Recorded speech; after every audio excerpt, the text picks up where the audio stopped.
이곳 불굴산은 신라 문무왕 때 창건했다는 그런 사찰 유래와 함께 원효대사가 수도하고 김유신 대장군이 17세 때 정진하였다는 그런 설화가 전승되는 곳이기도 합니다. 이곳은 앞에서 보는 바와 같이 정멸보궁을 중심으로 사방으로 크고 작은 가람들이 배치되어 있습니다.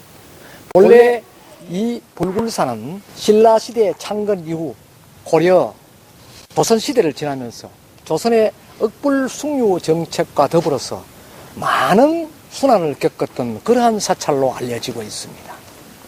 전하는 바에 의하면 이 앞산이 바로 무악산과 환성산 그리고 팔공산이 서로 마주치는 곳으로서 불쑥 솟아온 지점에 큰 바위군들이 모여 있는데 그 바위군들의 모습이 마치 거북이와 같다고 해서 이 일대는 그 거북이가 이 일대의 기륭하복을 관장하고 있다 이렇게 생각을 하였다는 것이죠. 조선 중기 즉 조선 영조 때 이 일대의 유생들 즉 영천 임고성원 또 하양 향교 또 신령에 있는 유생들이 이곳에 자주 들려서 성녀들을 괴롭히고 또 불가람을 마음대로 사용했다는 것이죠.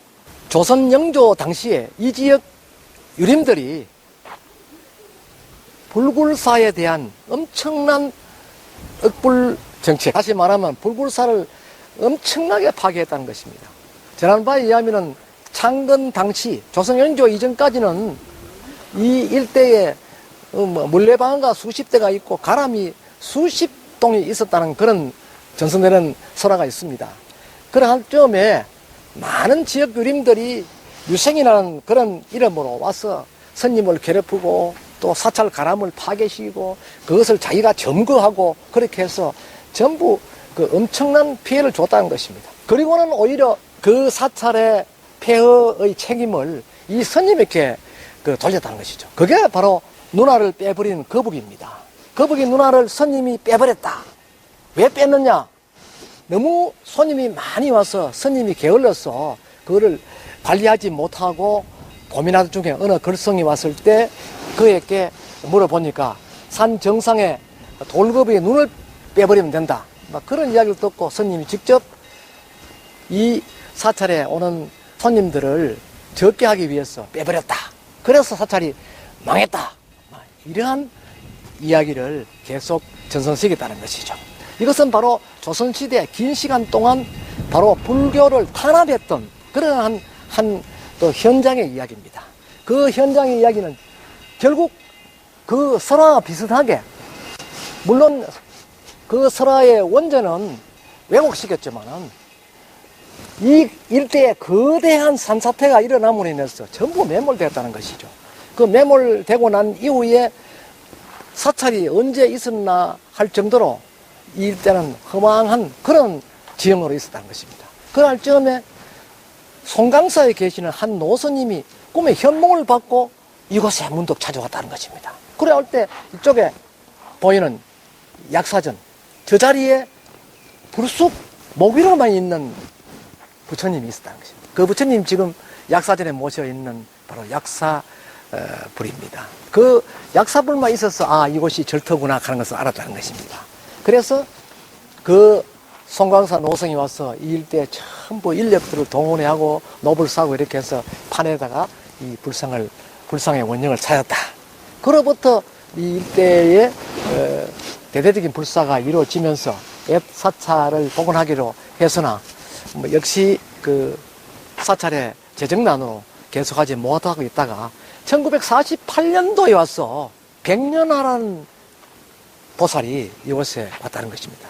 왜 그러냐면 그분은 자기 따님이 이 밑에 그 강강이라는 그 마을에 시집와서 살았는데 그 따님 집에 왔다가 불심이 대단한 분이라서 문득 이 고래 와서 황폐화된 이 절터를 보고 자기가 전 재산을 이 터에다가 희사했다는 것입니다. 그렇게 하고 당시 그 외손자인 원조 선사, 제살백인 원조 선사를 이곳에 머물도록 했다는 것입니다. 결국은 이 사찰을 중창하고 원조 스님에게 물려주었는데, 원조 스님은 본격적으로 1988년도 이후부터 이 일대의 가람을 거의 새롭게 중창을 하고 일부분은 복원을 했다는 것입니다. 그리고 앞에 보이는 이 정멸보궁도 역시 팔공산 일대의 원조 선사께서 보니까 이처럼 아름다운 터가 없었다. 그래서 여기에다가 부처님의 보궁을 만들자 하는 뜻에서 정멸보궁을 조성했다 하는 그러한 그 정언이 있었습니다. 그래서 여기다가 그 버마, 지금은 미얀마입니다만 당시 버마에 가서 그 부처님 진사를 그 이원해 와서 이 정멸보궁 내에 석탑을 쌓고 거기에다가 봉안을 했다는 것입니다. 그것이 오늘날까지 이 불굴사의 연역입니다. 이곳은 경상북도 문화재자료 제401호인 약사보전입니다. 이 약사보전은 앞에서와 같이 조선 영조 때 허물어진 이 일대의 가람터에 문득 송강사의 노성이 현몽을 받고 와서 이 일대를 복원하는 과정에서 발견하였다 하는 약사열의 입상이 이 정각 내에 봉안되어 있습니다. 이 약사열의 입상은 당시 송강사 노성이 이곳을 찾았을 때는 이 목 부위 이하는 모두 매몰되고 이상만 드러나 있어서 얼핏 보면은 불상에 불두만 있는 것처럼 이렇게 보였다고 합니다. 근데 그것을 이 일대의 인력을 동원해서 썰애질을 하고 삽으로 파내고 이렇게 해서 부처님을 찾아냈다는 것입니다. 그 부처님이 지금 전신이 나타나 있고, 그 부처님은 자연석 반석 위에 부처님이 서 있는 상으로 되어 있고, 이 부처님은 고려 중후기에 조성되었던 그러한 불상으로서 머리 부분이 몸통에 비해서 아주 크고 또 몸통은 짧고 뚱뚱한 그런 조형 기법을 활용하였던 것이죠. 그래서 이 불상의 형상은 약사열의 입상이다라고 이야기할 수 있고, 왼손에는 약호를 들은 흔적이 역력히 남아 있습니다. 당시는 왼손이 훼손되었던 것을 뒤에 원조 선사께서 복원하였던 것으로 알려지고 있습니다. 본래는 여기에 자그마한 정각이 있었는데 1990년도 초기에 원조 선사께서 이렇게 용일 휘감아지는 그런 돌 기둥을 앞면에 3개, 측면에 각각 2개, 후면에 4개 이렇게 만들어서 화려한 또 장엄한 정각을 조성한 것입니다. 앞에 이 거대한 비각은 팔공산 불굴사 원조 회광 대선사 공덕비입니다. 이 공덕비는 3살 때부터 이것에 머물면서 성녀 생활을 하면서도 대학원 박사과정까지 나오셨던 그러한 원조 선사, 학성으로도 알려져 있고 선성으로도 알려져 있는 큰 스님 원조 선사의 일대기를 이 큰 공덕비에 수록해 두었습니다. 이 공덕비는 덕조 화상께서 2014년 만들고 2015년 초에 이 자리에 조성을 해 두었습니다. 앞에 이 탑은 부처님의 진신사리를 모신 석가모니 진신사리 탑입니다. 본래 이 탑은 앞에 보이는 이 정멸보궁 내에 모셨었습니다.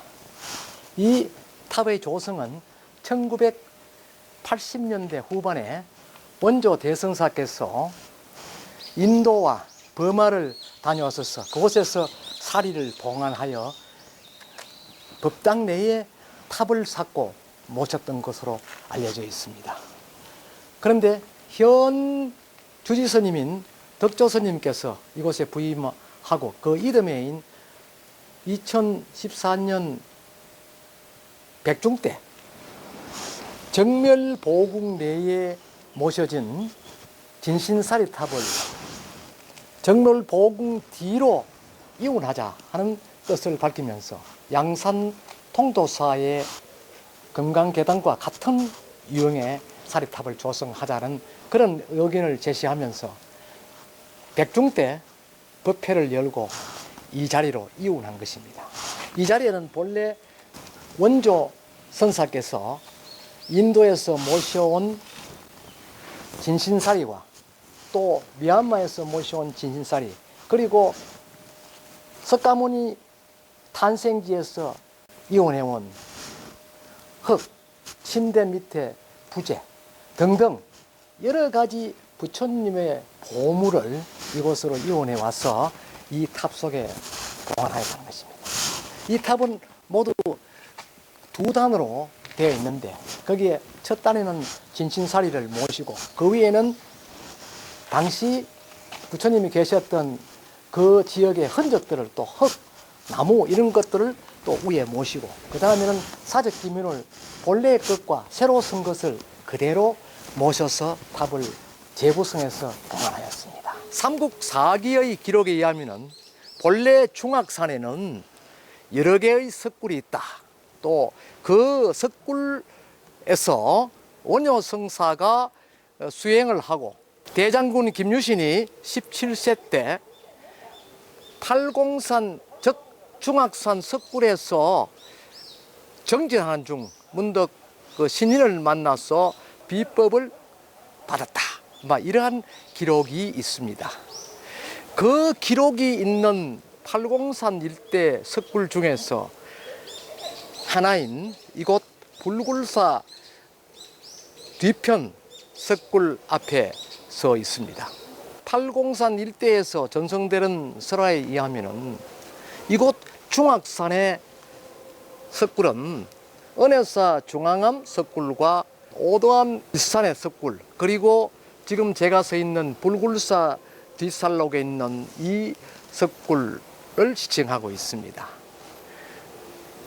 팔공산 일대에서 전성되는 설화 중에 가장 강력하게 전성되고 있는 석굴과 또 석굴에서 원효성사 또 김유신 대장군이 17세 때 이곳에서 정진하였다라고 전성되는 곳을 대부분 앞에 보이는 이 천년 석굴을 지칭하고 있습니다. 이 천년 석굴은 정면에서 보이는 바와 같이 모두 3단으로 이렇게 구성이 되어 있습니다. 제1단에는 원효성사께서 당항성에서 환국 후에 이곳에 들어가셔서 수행하였다는 석굴, 그리고 제2단은 지금 법당으로 활용하고 있는 아동 제1약수가 있는 석굴, 3단에는 나반존자님을 모시고 있는 독성각이 있는 그 현장이 되겠습니다. 그렇게 해서 이 석굴은 모두 1단, 2단, 3단으로 해서 각각 단마다 맡아 있는 기능을 달리하고 있다는 것입니다. 그렇게 해서 이 천년 석굴은 그림에서와 같이 거대한 자연 안반에 바위가 서로 얽히고 설키고 이렇게 바위군을 만들면서 커다란 석굴이 3개나 만들어졌다는 것입니다. 여기에는 신라에서 제일 가는 아동 제1약수가 있다는 곳입니다. 그 현장을 찾아보겠습니다.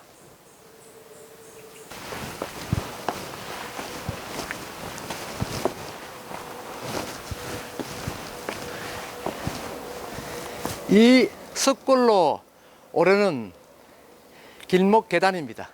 이 앞에 보면은 홍조암이란 그러한 그 자연 성면에 붉은 글씨로 이 석굴에 부처님을 모셨다는 그러한 표지를 해두었습니다. 이름하여 홍조암이라 하고 있습니다. 그 홍조암 내부를 살펴보도록 하겠습니다. 앞에 보이는 이 명문은 신라 중기에, 즉 통일신라 이전에 새겨놓은 명문으로 알려지고 있습니다. 당시 이 일대는 아주 신묘한 약수가 분출되었다고 합니다. 지금도 그 흔적을 이 일대에서 찾아볼 수가 있습니다만은 신라에서 제일 가는 약수가 있는 곳이다 하는 그런 기록이 되겠습니다. 이 일대를 두루 한번 살펴보도록 하겠습니다.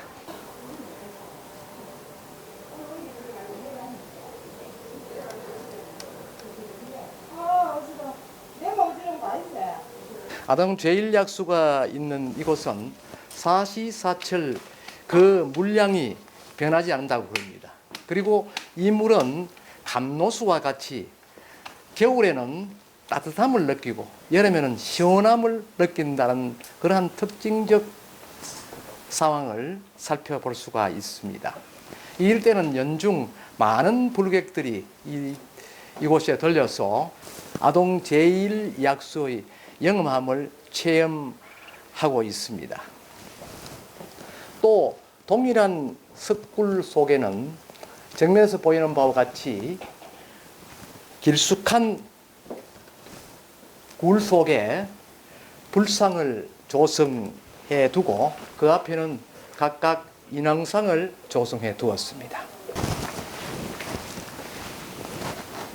앞에 이 두 개의 바위가 겹쳐진 깊숙한 골에서 1970년대에 이 일대를 수습하는 중에서 약 30cm 가량의 금동 불상이 나왔다고 그럽니다. 그래서 그 금동 불상을 현재 대구 국립박물관에 수장을 해 두었는데, 당시 이 굴에서 나온 금동 불상들은 비록 여기뿐만 아니라 도처의 석굴에서 많이 출토되었다 해서 예부터 이 사찰의 사명을 불굴사라고 했다 하는 것입니다. 즉, 굴 속에 부처가 있었다 하는 그런 형상을 그대로 사명으로 옮겨 놓았다는 것이죠. 1970년 후대에 앞에 정면에서 보이는 석가모니 부처님과 이 앞에는 두 분의 인왕상을 각각 마예불로 이렇게 조성을 해 두었습니다. 정면 암벽에 조성되어 있는 석가모니 부처님은 머리는 나발형입니다. 나발형으로 되어 있고 손은 항마 촉진을 하고 있는 것이죠. 그리고 또 양편에 감시를 파고 조각되어 있는 인왕상 역시 석굴 속에 조성된 인왕상과 거의 유사한 형태로 표현을 해 두었습니다. 이 석굴은 마치 경주의 석굴암에 모셔진 불상과 같은 그런 기법을 도입했다는 데 대해서 아주 특이한 점을 발견할 수가 있습니다. 이 석굴은 두 돌이 겹쳐져 있습니다만은 비가 와도 이 속에는 물이 새어내리지 않는다는 그런 특징이 있다고 그러죠. 이 앞에서 바라보면은 저 앞산이 마치 만물상과 같이 여러 개의 바위군들이 각가지의 그림으로 시샘을 하고 있다는 것입니다. 천년석굴 3단, 즉 정상 위에 조성되어 있는 독선전입니다. 이 독선정에는 나반존자님을 보관해 두고 있죠. 그렇게 해서 그 어리석은 중생들의 마음을 그 훈회하고 다스려주는 그러한 그 나반존자님이 이 자리에서 이 일대 팔공산을 제압하고 있다는 것입니다. 자, 이 팔공산 정상에는 여러 개의 안반이 많이 이래 구성이 되어 있습니다만, 이 선전 주변에는 마치 살아있는 바위와 같은 그런 생명력이 있는 바위들이 많이 모여 있습니다. 앞에 정면에 보면은 이 바위의 두 개가, 큰 바위가 마치 거대한 동물의 입처럼 그 입 속에 들어가 있는 것 같은 그런 느낌을 주는 곳에 소나무가 서 있습니다. 저 소나무는 나이가 천년송이라고 전해지고 있습니다.